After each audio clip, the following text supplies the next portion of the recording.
breaking tradition continues. we had thought that was past. I think this past year our record was 155-gallon barrels. Of course, properly dumped in the appropriate spot, because heaven forbid we do anything to violate EPA regulations that my father was so fond of. So I'm going to go a slightly off script. My father was a very interesting, and as you all know, a very methodical man. We learned that from a very early age, whether it was how we prepared for a case, how we measured to the ounce what we took up Mount Katahdin, how my sister and I prepared for school. And I think for those of you who have known me my whole life would probably not find it surprising that occasionally my style might not have quite gelled with his sense of organization. And it was sort of with that spirit that I will flash forward to not quite 14 years ago when my wife and I were getting married.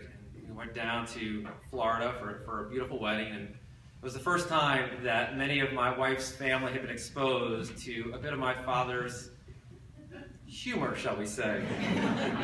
And for those who were there, he began to make a case. And he brought out certain props. Sydney, come help me with some props, please. I hold by Black's Law Dictionary, hand-driven up here today from New York because I couldn't find my father's copy.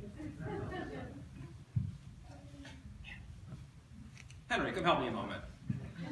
And his love of baseball, the Encyclopedia of Baseball.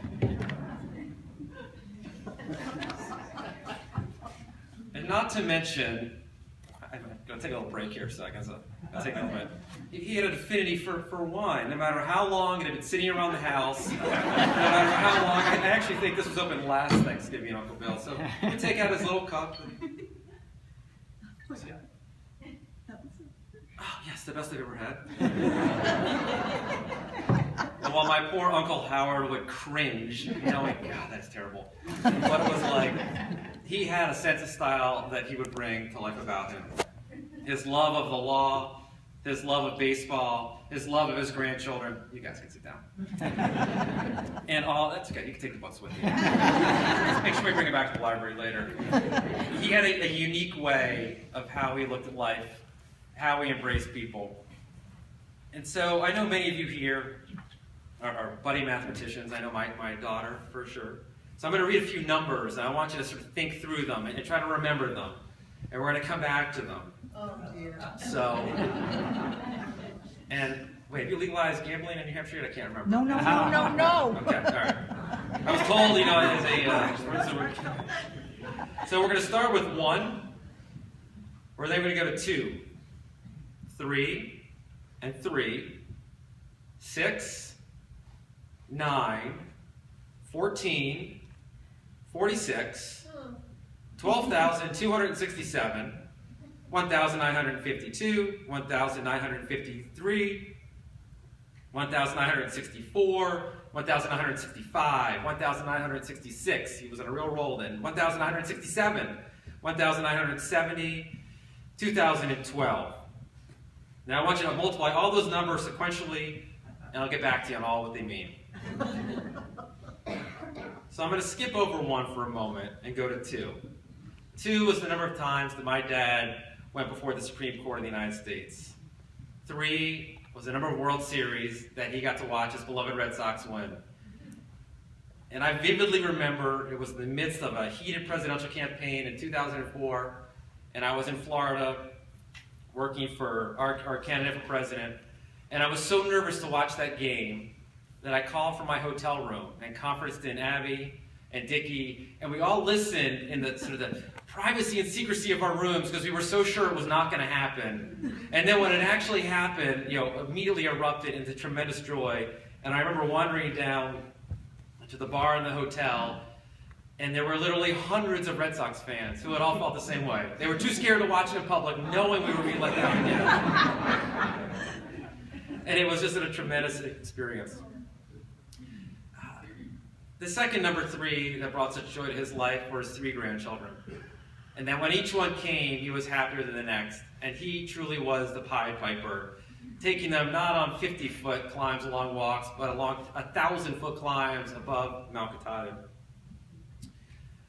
Number 6 Number 6 was how old I was when my father took me up Mount Katahdin, and when he took my daughter Sydney up when she was 6.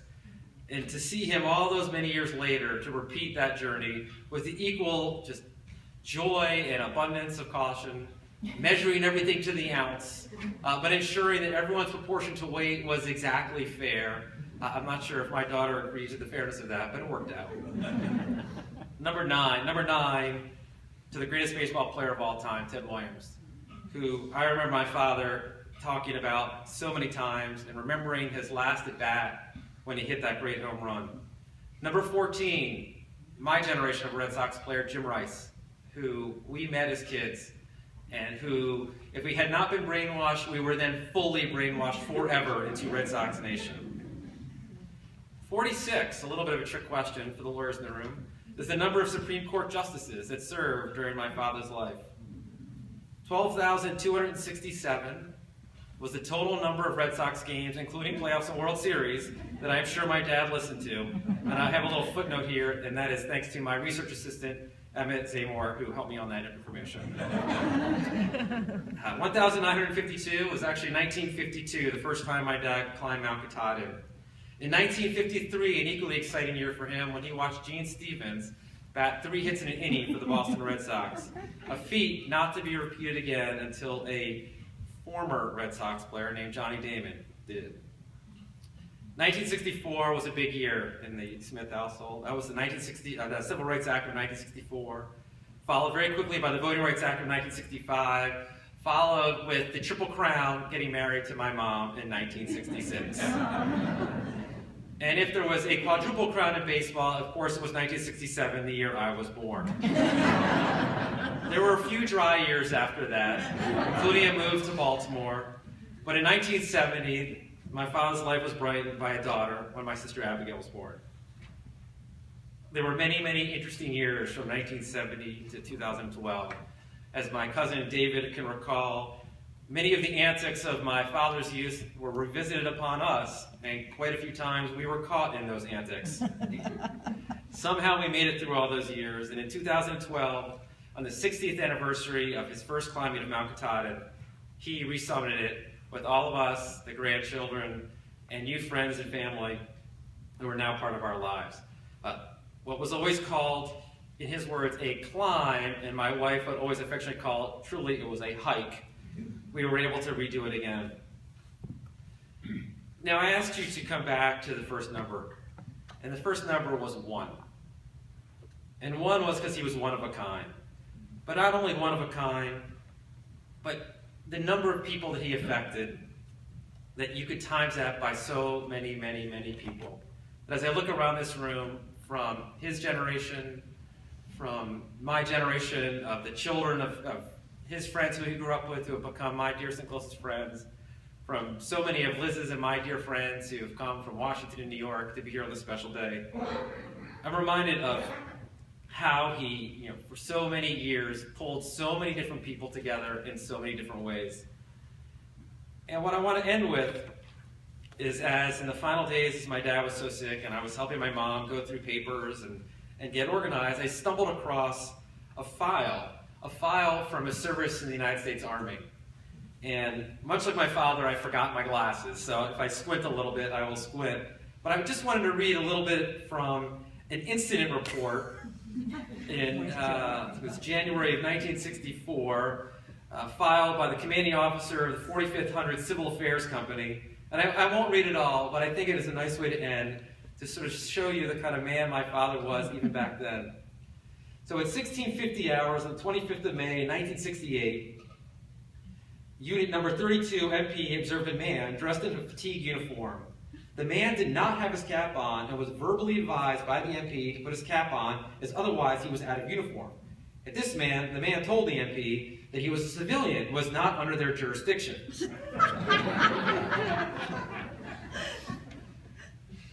I will skip ahead. He was, and only in the best Army language there was a significant typo in it, the word being reiterated, but not what they meant, that he was not under MP jurisdiction, and that every minute he was held under apprehension added to the possibility of his bringing civil charges against the MPs who detained him originally. He then proceeded to criticize the conduct of the MPs, who originally detained him and suggested to the officer on duty, Lieutenant Keefe, that he would severely reprimand them. I will skip ahead. At this time, Smith and Captain Smith, my uncle, who at the time was actually bailing my father out, left the MP's office. Smith had been cooperative, only giving his name, civilian address, reservist unit, and commanding officer's name, Colonel Frederick Leedy. Smith took with him the names of 2 MPs who detained him, along with Lieutenant Keefe's name. His purpose was to have these names in case he desired to implement civil charges. His occupation is attorney at law. And with that, as was the favorite expression that I had with my father on the very rare occasion that I would win an argument, I rest my case.